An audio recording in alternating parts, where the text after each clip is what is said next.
When people in authority make agreements, alignments with the powers of darkness, it gives a certain permission for evil to be released into the earth.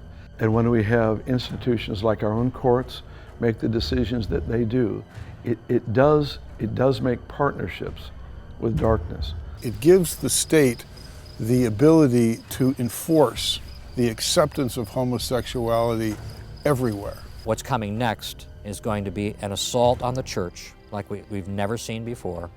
There's going to be a dividing of sheep and goats, and it's going to be based around the homosexual issue. To silence any aspect of gospel truth or moral truth is ultimately to silence the gospel. We are literally in critical condition. And what we think is our medicine is oftentimes conservatism. Well, you know what? That's a counterfeit. Because you can be conservative and be totally apart from God. In the book of Revelation, there is the story of the two witnesses who testified during the time of the Antichrist and are not killed until the very end. And the Bible says that they lay in the streets of the city for 3 days, the city that is mystically called Sodom and Egypt.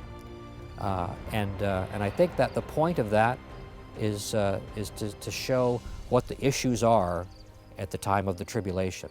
And I believe that Sodom and Egypt represent homosexuality and Islam. And isn't that exactly what we're seeing as the challenge to Christianity in the world today? The challenge to Western civilization is homosexuality from within, Islam from without, attempting to crush Christian culture between the two. They want to silence the whole gospel, and if that's what it takes to accomplish their goal, that's exactly what they will do. I want to be on God's side, because God's side is the right side of history. God's not going to turn it around by himself. He doesn't just sweep in and change a nation. He uses people. And those people have to show courage and they have to show backbone. If you look in Revelation, the first people that God threw into the lake of fire were cowards. It wasn't rapists, it wasn't thieves, it wasn't murderers, it was cowards. Your God is not going to abandon you. Will there be a price to pay on earth? Perhaps so. But Jesus said they persecuted me, they're going to persecute you too. So, the first thing you should think is, if you're not being persecuted, maybe you're not following God's will. The second thing is you have to have a little bit of courage. You have to have courage to have freedom.